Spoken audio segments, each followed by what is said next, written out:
Do you think, I'm sorry for interrupting you, do you think China is still mad at the Western world for the Opium Wars?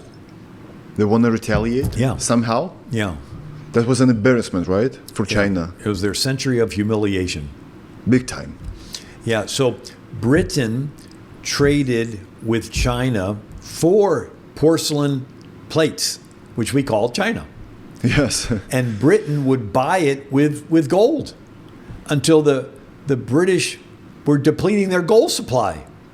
And they said, well, let's... But only porcelain, not tea? Yeah, tea as well. But what they did was they decided to grow opium in India and then ship the opium into China in exchange for the porcelain and the tea. And that way they could keep their gold in England. And so the Chinese did not want the opium.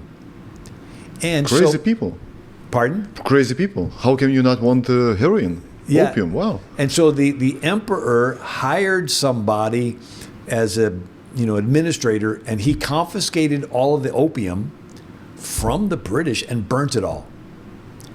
And because they had opium dens, and even the emperor's own staff, everybody was like doped out on opium, and the country was weakened. And so they confiscate this opium.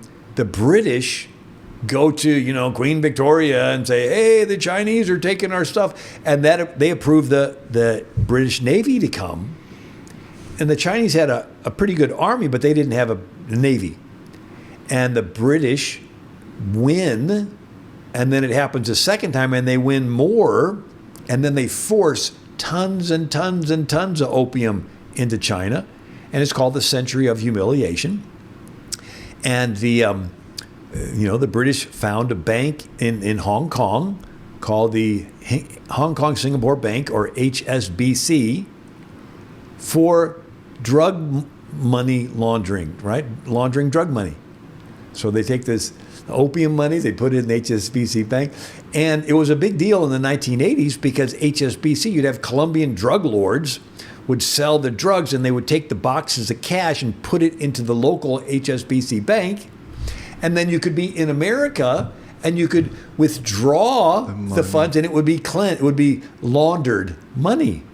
And they almost got to the place where they shut down this bank, but under Clinton, they said, well, there's so many good people that have jobs will lose their jobs, and they'll lose their savings, and so let's go ahead and just sort of give HSBC a little slap on the head.